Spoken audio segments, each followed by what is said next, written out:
હા બેટા ઇન્દ્રજી. હા પિતાશ્રી. અક્ષય કુમારના કોઈ સમાચાર આવ્યા નથી. અરે મહારાજા ઓલ ખરે તો વાહામાં ઠોક્યા કલે પગમાં માર્યા. અક્ષય કુમાર ક્યાં? અરે મહારાજા અને પેલો વાનર ક્યાં? ઈ વાનરને આરી યુદ્ધ કરવા ગયા. અક્ષય કુમાર વીર ગતિને પ્રાપ્ત થયા છે. શું બોલો? હા મહારાજા. અક્ષય કુમાર વીરગતિને પ્રાપ્ત થયો તો એને પછી ભાગ્યા.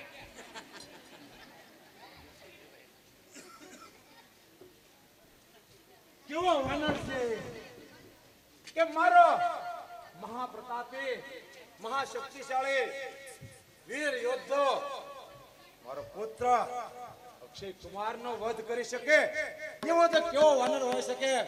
અરે પુત્ર ઇન્દ્રજીત, આજ્ઞા પિતાશ્રી. એવો તો કેવો વાનર હોઈ શકે કે જે તારા બંધુનો વધ કરી શકે? અરે પિતાશ્રી ઈવાનના શું ભાર છે કે ઇન્દ્રજીતની સામે ટકી શકે? આપની આજ્ઞાની જરૂરત છે પિતાશ્રી.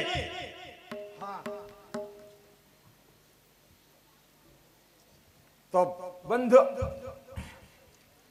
પુત્ર ઇન્દ્રજીત, આપ સત્વરે જાઓ અશોક વાટિકાની અંદર અને એ વાનરને કે જેણે મારા મહાપ્રતાપે પુત્ર અક્ષય કુમારનો વધ કર્યો છે એને બંદી બનાવી અને લઈ અને મારી સભામાં હાજર કરો.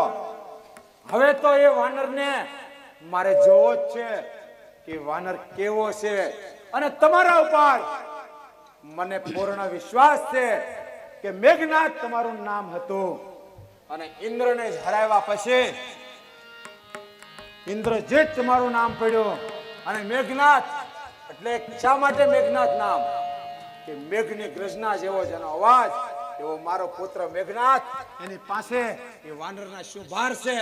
માટે આપ સત્વરે જાઓ અને એ વાનરને પકડે અને મારી પાસે હાજર કરો. જેને પિતાશ્રી આજ્ઞા. આપનો રે હુકમ માથે ચડાવી શિર પર ચડાવી જલદી રડાવું અતુર ચડાવી.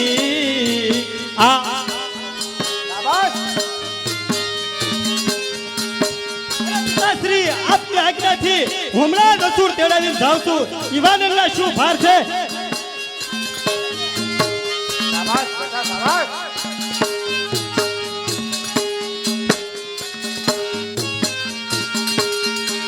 જલ્દી રે જાવું વાનરની પાસે, જલ્દી રે જાવું વાનરની પાસે. શાબાશ બેટા. આપનો રે હું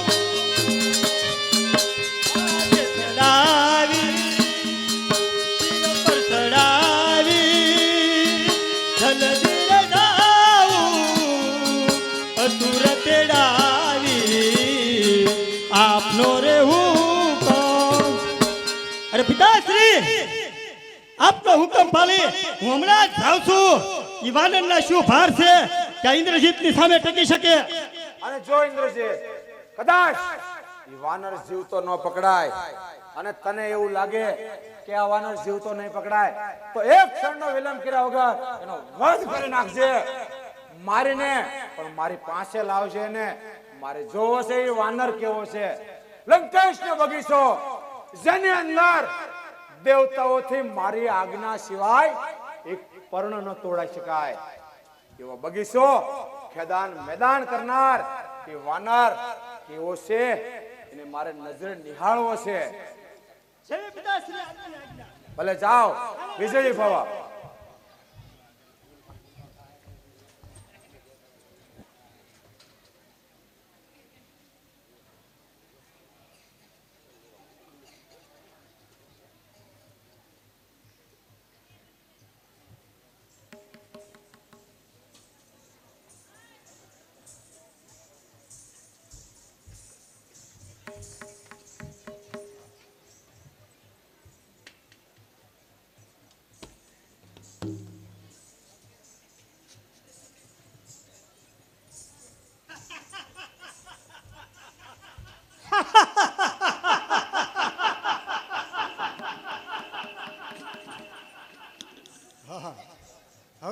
લાયક યોદ્ધો આવ્યો છે.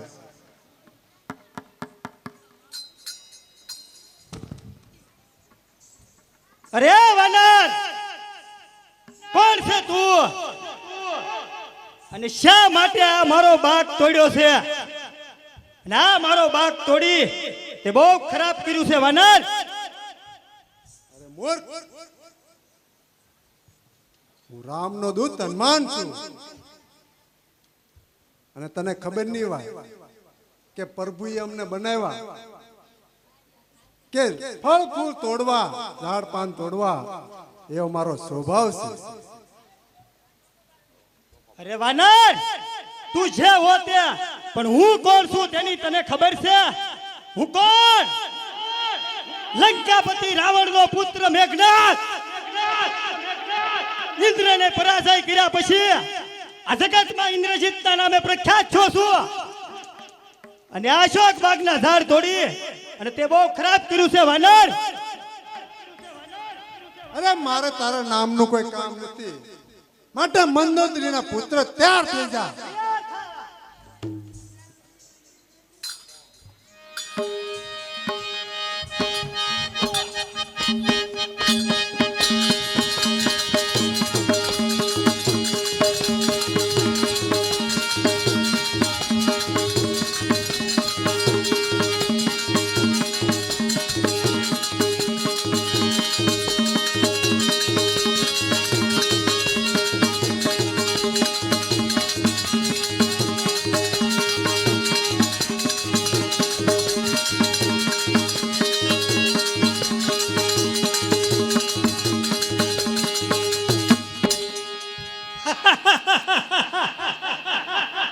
અરે વાનર, તું શું સમજે છો કે મારા નાના નાના રાક્ષસોને મારી અને તું આ ઇન્દ્રજીતની સામે ટકી શકે?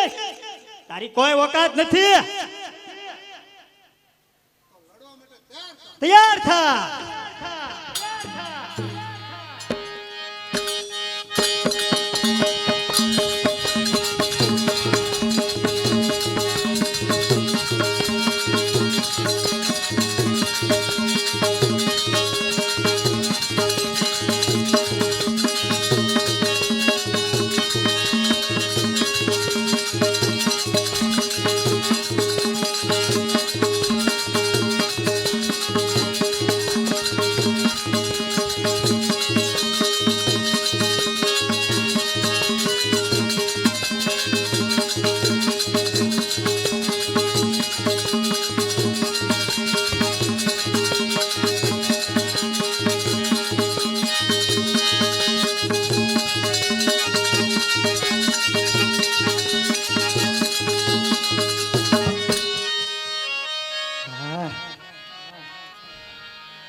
આ વાનર તો બહુ બળવાન લાગે છે. આ માને જીતી શકાય તેમ નથી. તો લાય મારી વિદ્યા વાપરી એક બ્રહ્માસ્ત્રનું બાણ મારી આને બંધી કરું.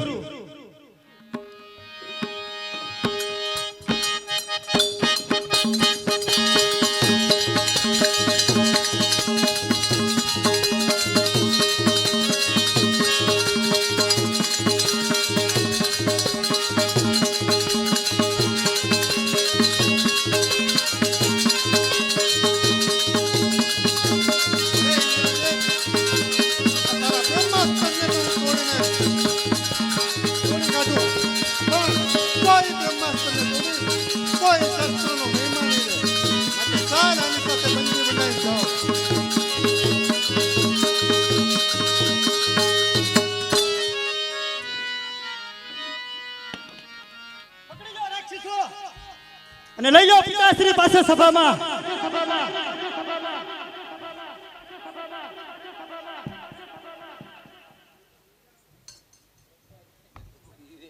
પકડી જાઓ.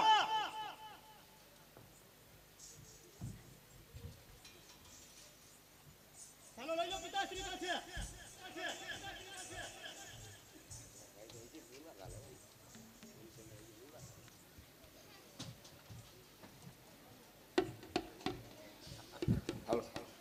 મારો પુત્ર ઇન્દ્રજીત ક્યારનો અશોક વાટિકાની અંદર પેલા વાનરને બંદી બનાવવા માટે ગયો છે, હજી આવ્યો નથી, તો શું એના સમાચાર હશે? શાબાશ બેટા, તેજસ્વી ભવ. યો પિતાશ્રી, આ પેલો વાનર. શાબાશ બેટા, તારી પાસે મને આજ આશા હતી. આજ વાનર. અરે ઓ વાનર, કોણ છે તું અને અહીં શા માટે આવ્યો છે? હું રામદૂત હનુમાન છું. અને મારો બગીચો કે જેની અંદર સૂર્યથી તપાય નહીં, વાયુથી વધારે ઝાડવાના પાંદડાને હલાવાય નહીં, એવા મારા બગીચાની અંદર વૃક્ષો તોડી અને નુકસાન શા માટે કર્યું? અરે રાવણ, અમારો સ્વભાવ હોય છે કે ફળ ફૂલ ખાવા, ઝાડ પાન તોડવા, માટે મેં ફળ ફૂલ તોડ્યા. તો પછી મારા રાક્ષસોને શા માટે માર્યા? અરે રાવણ, જેણે મને માર્યા એને મેં માર્યા, માટે એમાં મારો કોઈ દોષ નથી, માટે ન્યાય કર તું.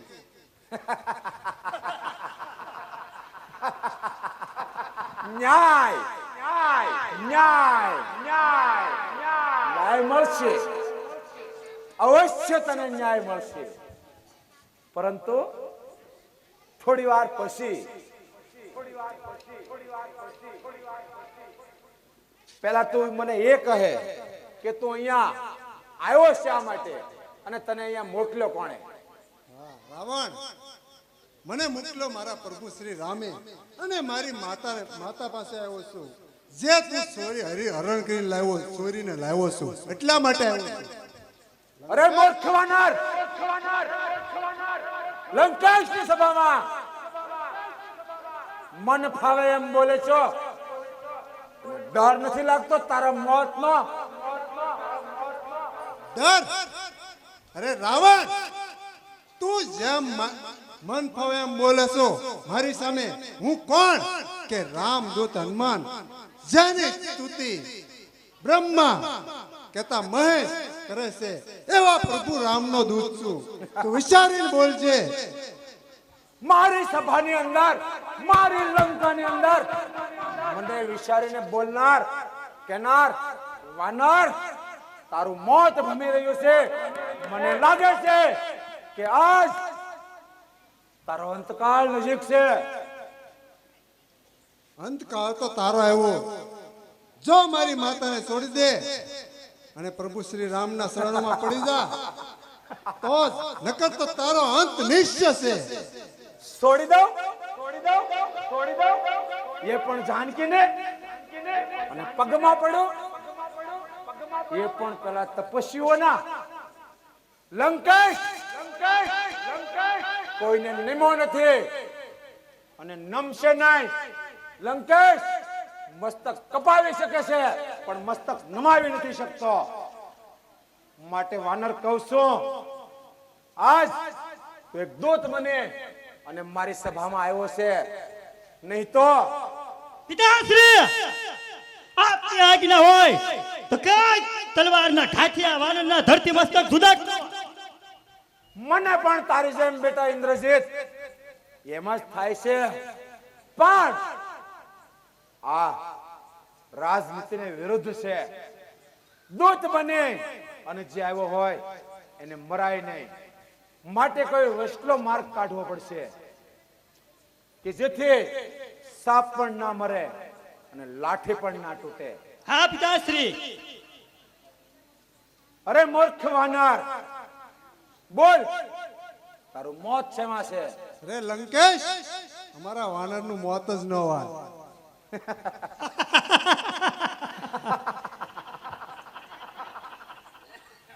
મોત ફક્ત લંકેશનું જ નથી આ સૃષ્ટિમાં, બાકી એક પ્રાણીના મૃત્યુ નિશ્ચિત છે.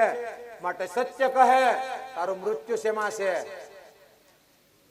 અને જો ન કહે તો તને તારા ઈષ્ટદેવના સોગંદ છે. માટે સત્ય કહે તારું મોત શેમાં છે? હા, તો મારે કહેવું પડશે કે મારા ઈષ્ટદેવના સોગંદ લીધા. હા લંકેશ, અમને અમારી પૂંછ વાલી હોય છે. બસ ઇન્દ્રજીત, આપણી લંકાની અંદરથી જેટલા નકામા ગાભા હોય બધા ગાભા અને નકામું તેલ મંગાવી એની પૂંછ ઉપર નાખી અને એની પૂંછને સળગાવી દો, પિતાશ્રીની આજ્ઞા. જેથી કરે અને એક રાજદૂતનો આપણે માર્યો પણ ન ગણાય અને એની પૂંછ સળગી જશે એટલે એને આપોઆપ મૃત્યુ પામશે. રાક્ષસો, આજ્ઞાનું પાલન થાય. હળગાવી દો આ વાનરની પૂંછ. લંકેશની સામે જેમ ફાવે તેમ બોલે, એ પણ લંકેશની સભામાં આજ એને પણ ખબર પડશે અને એના સ્વામીને પણ ખબર પડશે કે લંકાની અંદર દૂત મોકલવાથી શું ફળ મળે છે.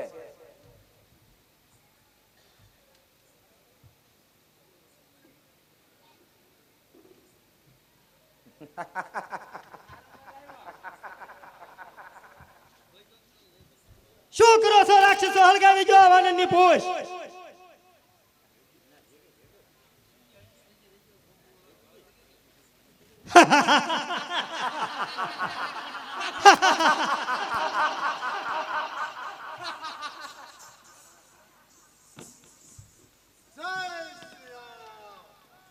જા જઈને કહેજે જોગતાઓને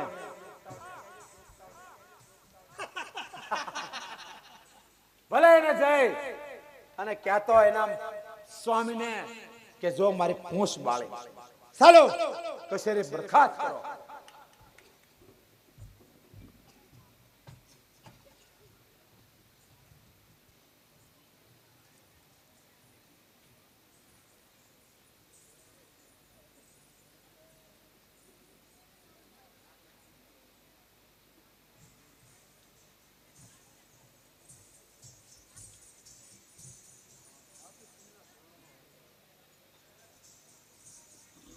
માતુશ્રી, તો હું જાઉં છું. છેલ્લી રજા લેવા આવ્યો છું. જોયું ને તમે, આ આખી લંકાને બાળીને ભાગ ભાગ કરી દો. હા મારુતિ, તો ભલે તું જલ્દી જા અને મારા રામ સુધી મારા સમાચાર પહોંચાડ. ભલે માતુશ્રી, હું જાઉં અને રામને કહીશ કે 8 દિવસની અંદર લંકામાં આવશે. ભલે મારુતિ. જય શ્રી રામ.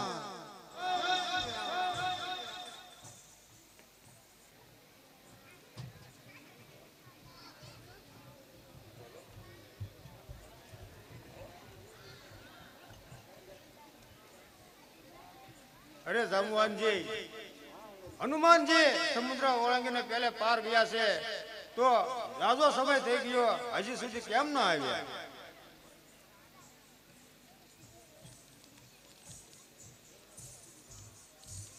જય શ્રી રામ. જય શ્રી રામ. હા અંગત, હું સમુદ્રની પહેલે પાર જઈને આવ્યો છું. ત્યાં લંકા નગરી છે અને લંકા નગરીની અંદર માતા સીતા છે. તો ચાલો હવે આપણે રામ પાસે જઈએ. હા હનુમાનજી, તો હવે ચાલો આપણે કિષ્કિંધા તરફ રવાના થઈ.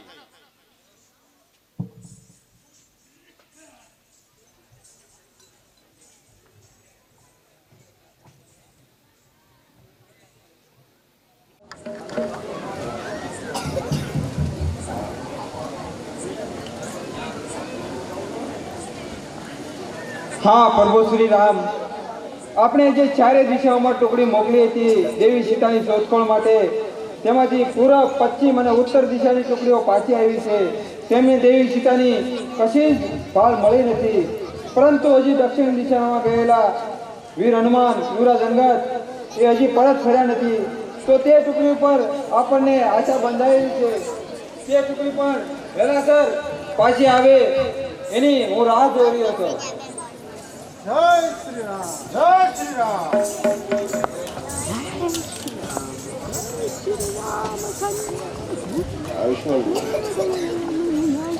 હા હનુમાનજી, આપ સીતાજીની સંભાળ મેળવીને આવ્યા છો.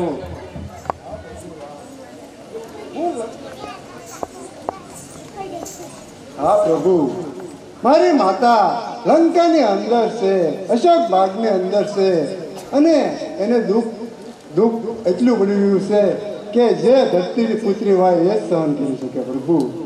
હા હનુમાનજી, સીતાજી શું લંકામાં છે અને રાવણની નજર કેદમાં છે એમ? હા પ્રભુ, યશ દિશાની રૂપે આપ્યું છે અને કીધું છે કે 8 દિવસની અંદર લઈ આવો તો હું મારા પ્રાણ ત્યાગીશ. હા હનુમાનજી, આ સુદામણી તો મારી પ્રિય સીતાની છે. હા, અત્યારે સીતાનું શું થયું છે? હા મિત્ર સુગ્રીવ, હા પ્રભુ શ્રી રામ. આપણી સેના સાબદી કરો અને લંકા તરફ જવા પ્રયાણ કરો. દેવી પ્રભુ આપની આજ્ઞા. હા વીર હનુમાન, યુવરાજ અંગદ, આપણી 18 કદમ વાનરના દળને તૈયાર કરો. તેના શસ્ત્રો અસ્ત્રો શસ્ત્રો સાથે સંપૂર્ણ સેનાને લંકા તરફ કૂચ કરવાનો આદેશ આપો.